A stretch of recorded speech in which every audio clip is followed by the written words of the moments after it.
Assalamualaikum warahmatullahi wabarakatuh. Perkenalkan, nama saya Intan Syahra Febiantika dari Manajemen Kelas B dengan nomor induk mahasiswa 182100083. Di sini saya akan memaparkan tugas yang membahas tentang hubungan industrial global. Tugas ini saya ajukan untuk memenuhi mata kuliah MSDM Internasional yang diampu oleh Ibu dosen Kusmaryati.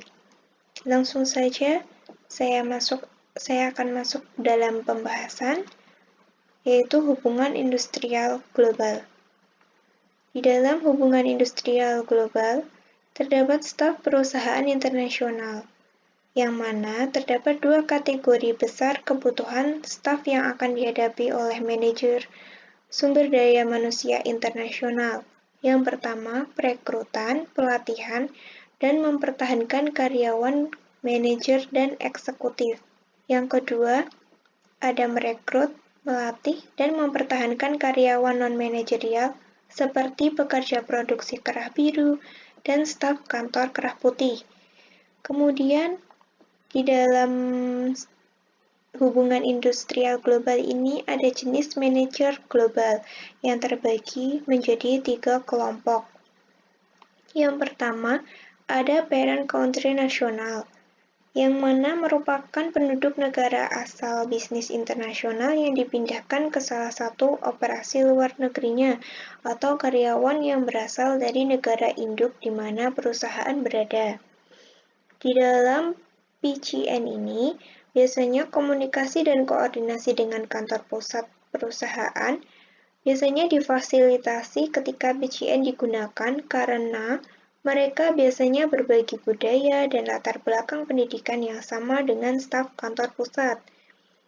Kemudian jenis yang kedua ada HCN atau Host Country Nasional, yang mana merupakan penduduk asli suatu negara di mana anak cabang perusahaan berada. HCN ini memiliki kelebihan. Yang pertama, dalam perekrutan, biaya akan lebih murah dari biaya relokasi ekspatriat.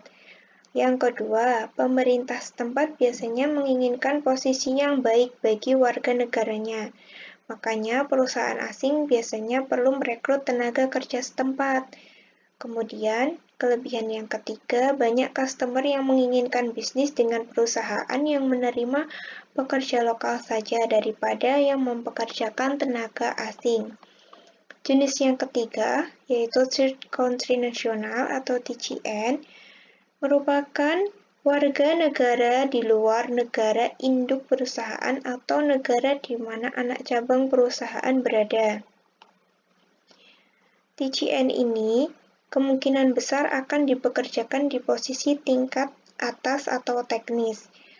TCN dan PCN secara kolektif dikenal sebagai ekspatriat atau orang yang bekerja dan tinggal di negara selain negara asalnya.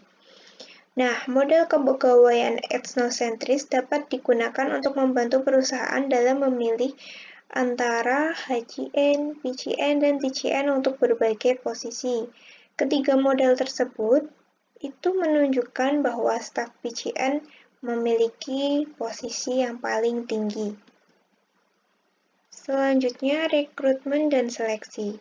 Di dalam rekrutmen dan seleksi ini, rekrutmen bisa melalui dari izin kerja atau visa yang mana merupakan dokumen pemerintah yang mengizinkan seorang individu asing yang berhak untuk mencari pekerjaan. Kemudian dapat melalui pekerja tamu, yang mana pekerja tamu itu merupakan pekerja asing yang diundang untuk mengisi posisi pekerjaan. Yang ketiga ada magang, yaitu program training praktik dalam keterampilan dagang. Yang keempat ada tim transnasional, yang merupakan tim yang anggotanya berasal dari berbagai bangsa yang bekerja dalam proyek yang berada di berbagai negara.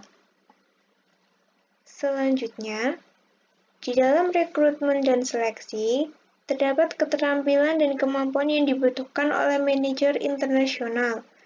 Terdapat ada dua kategori. Yang pertama, ada keterampilan dan kemampuan yang diperlukan untuk melakukan pekerjaan.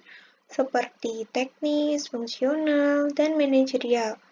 Yang kedua, ada keterampilan dan kemampuan yang diperlukan untuk bekerja di lokasi asing, seperti adaptasi, keterampilan khusus lokasi, seperti bahasa misalnya.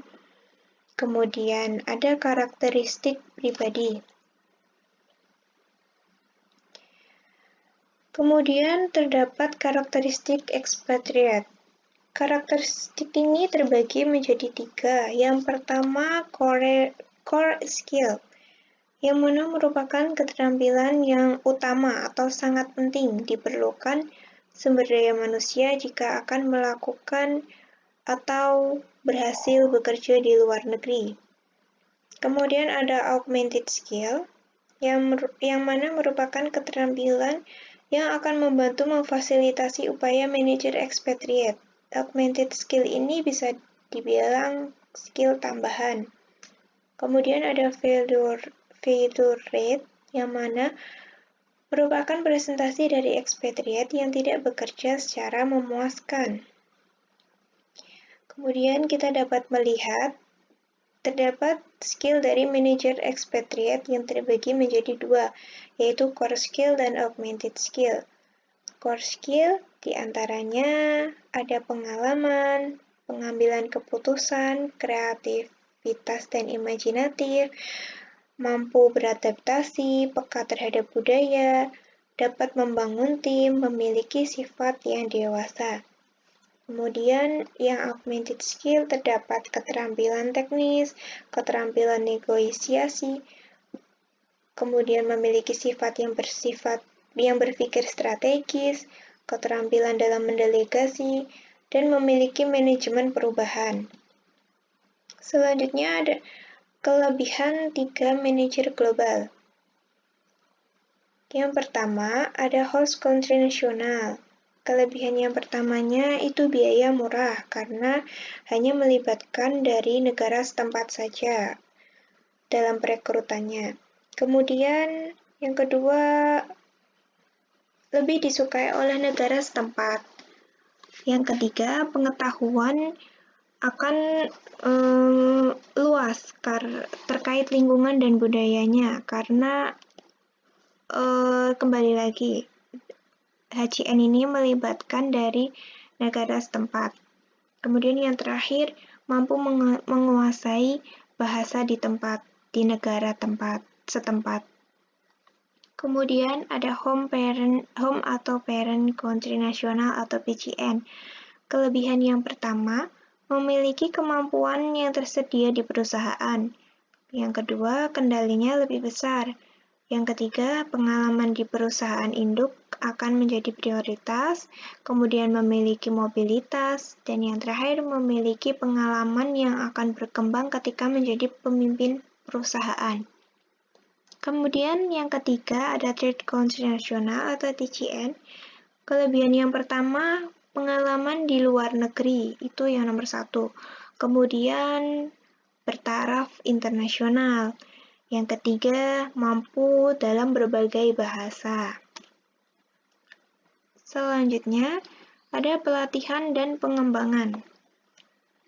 Pelatihan dan pengembangan ini memiliki definisi yang berbeda, yang mana pelatihan dimaksudkan untuk memperbaiki penguasaan berbagai keterampilan dan teknik pelaksanaan kerja tertentu, terinci dan rutin, sedangkan pengembangan memiliki ruang lingkup yang lebih luas untuk memperbaiki serta meningkatkan pengetahuan, kemampuan, sikap, dan sifat-sifat kepribadian dari karyawan. Nah, selanjutnya ada persiapan yang harus kita siapkan untuk bekerja di luar negeri. Persiapan ini lebih ke aspeknya ya, teman-teman.